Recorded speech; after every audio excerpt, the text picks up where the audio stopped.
जब कैकेयी जी से मंथरा ने ये बात कही कि आप तो महाराज को अपने बस में जानती हैं, जानते हैं कि महाराज आपके बस में है, लेकिन आपने महाराज का कपट नहीं देखा है। महा सुनती गई, आपके महाराज पति कपटी हैं। आपके बेटे को आपके ननिहाल भेजकर, मैके भेजकर और अवसर पाकर राम को युवराज पद पर बिठा रहे हैं। जैसे मां सुनी, मां ने मारा एक चाटा मंथरा को खींच के, बोली घर फोड़ी तेरी जिह्वा निकाल लूंगी मैं। तेरी हिम्मत कैसे हुई मेरे सौभाग्य को कपटी कहने का है? मंथरा रोने लगी तो मां को दया आई, दासी है ना, प्रिय दासी है।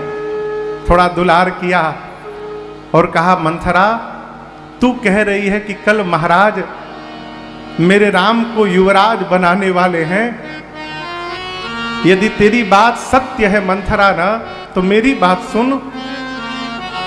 कल का दिन ही कैकेयी के जीवन का सबसे सुंदर दिन होने वाला है। यदि मेरा राम कल युवराज कहती है, मां कहती है मैंने कई बार परीक्षण करके देखा है, मेरा राम सभी माताओं में मुझे सबसे अधिक प्रेम करता है। तो मंथरा रोज ब्रह्मा जी से भीख मांगती हूं, प्रभु यदि कृपा करके अगली बार जन्म दीजिएगा तो एक कृपा और करिएगा, आप भरत को नहीं, आप राम को कैकेयी के कोख से जन्म दीजिएगा प्रभु, और सीता को मेरी बहू बनाकर दे। राम को इतना प्रेम करने वाली कैकेयी मैया क्या राम जी को बन भेजेगी?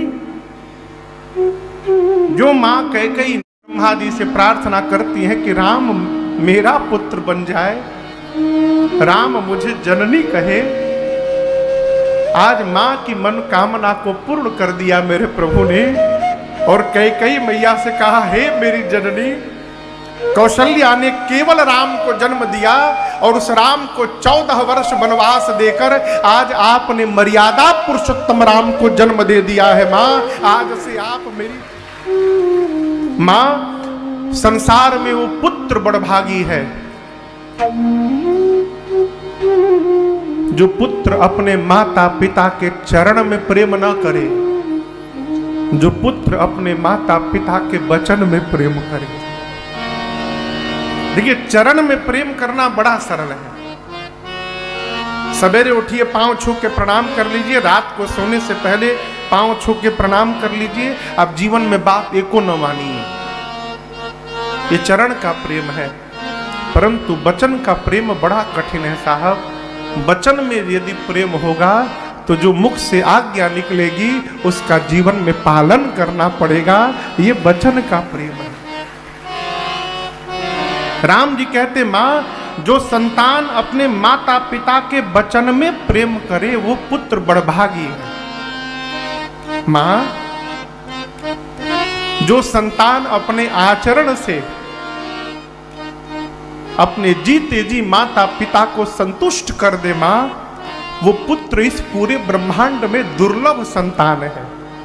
ऐसा संतान होना बहुत दुर्लभ है मां, जो अपने आचरण से, अपने विचार से, अपने व्यवहार से अपने जन्म देने वाले माता पिता को संतुष्ट कर दे। भाग्यशाली हूं, पिताजी ने आपको जो वचन दिया है मां, उस वचन को पूर्ण करने का सौभाग्य राम को प्राप्त हुआ है। अब इससे अधिक कृपा मेरे पर भगवान की क्या होगी? मैं तो पहले से बड़ा हूं।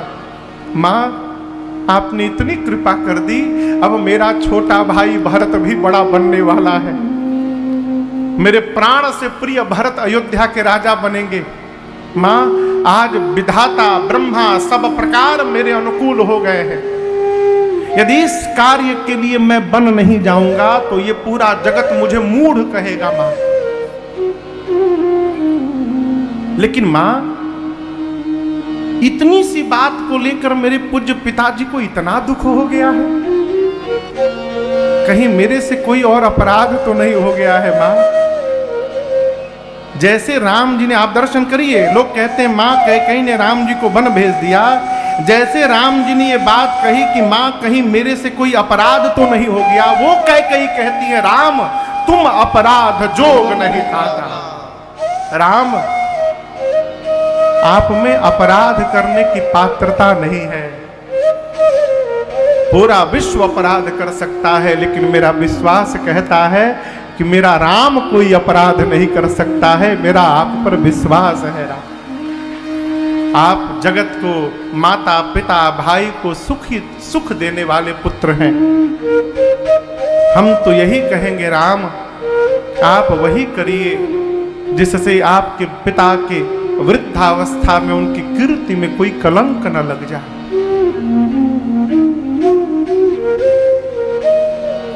राम जी ने तुरंत पिताश्री के चरणों में दंडवत किया।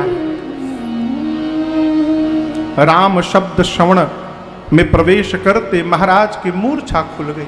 महाराज बेहोश हो गए थे। तुरंत उठे और आंख खुला तो सामने प्राण प्रिय रघुनाथ दिखाई पड़े। महाराज व्याकुल होकर राम जी को अपने हृदय से लगा लिए। और आप दर्शन करिए, महाराज हृदय से लगाकर रो रहे हैं। शब्द समाप्त हो गए हैं और मन ही मन भगवान शंकर से कहते, प्रभु आप तो दुखियों का दुख दूर करने वाले हैं, आप औढ़र दानी है। हे बाबा, आज दशरथ का दुख दूर कर दीजिए आप। शंकर जी पूछे, आपका दुख क्या है?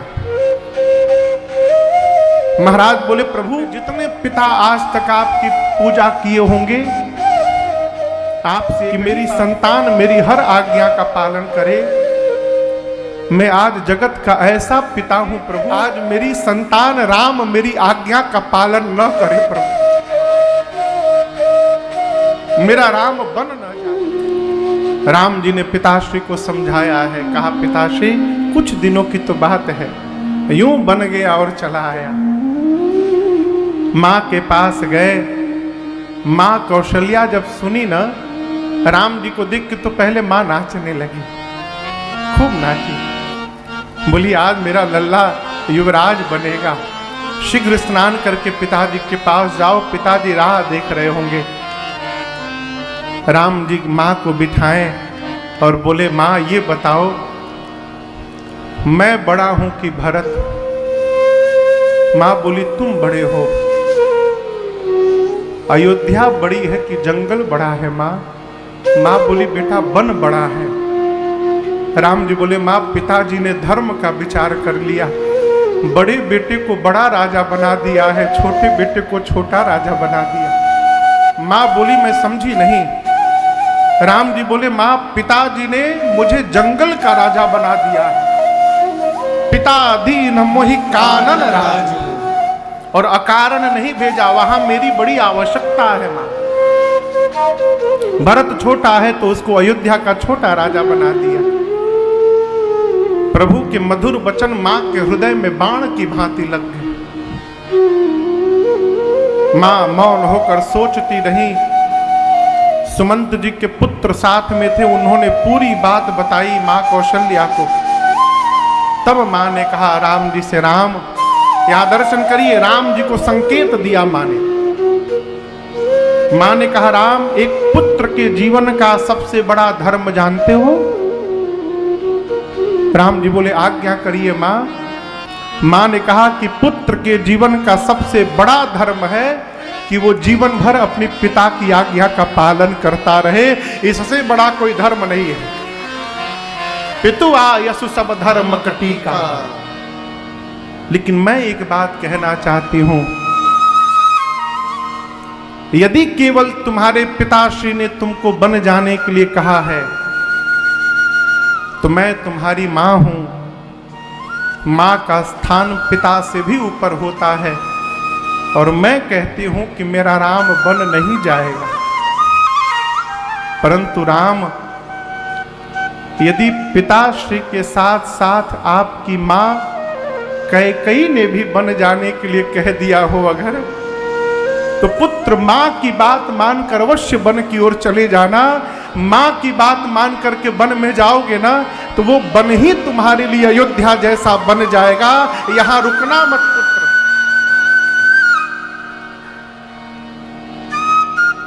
जाओ पितु मां तू कहे उ बन जाना, तो कानन सत अवध समाना। यदि मां ने कह दिया है तो मां की आज्ञा पर एक जंगल के ऊपर राम, एक अयोध्या नहीं 100 अयोध्या को छोड़ जा सकता है। अवश्य वन में जाना। इसी बीच मेरी मां जानकी जी आकर बैठ गई। राम जी ने मां से बहुत कुछ कहा, वन बड़ा भयानक है, आप वन के लायक नहीं है किशोरी जी। मां ने केवल एक बात कही, प्रभु मैं वन के लायक नहीं हूं, कोमल हूं, क्या आप वन के लायक हैं ना?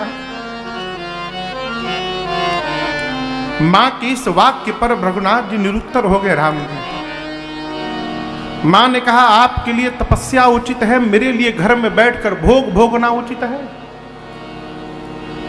मां ने कहा प्रभु एक स्त्री के साथ उसके सास ससुर माई बाप भाई बहन बेटा बेटी संसार के जितने संबंध हैं सारे संबंध हों, केवल एक पति साथ में न होना नाथ सबका होना न होने के बराबर होता है।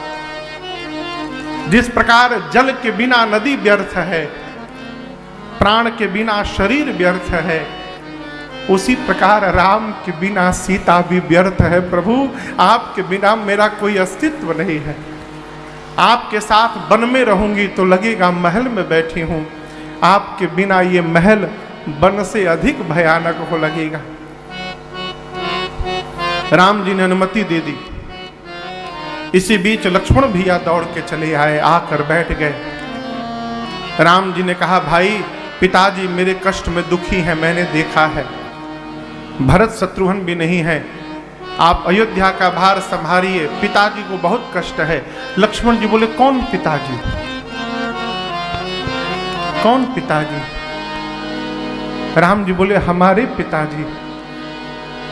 लक्ष्मण जी बोले आपके होंगे, मेरे नहीं हैं। राम जी बोले क्या बोल रहे हो, तुम्हारे पिता कौन है? लक्ष्मण जी हाथ जोड़कर बोले प्रभु तुम ही मेरी नैया किनारा, तुम ही हो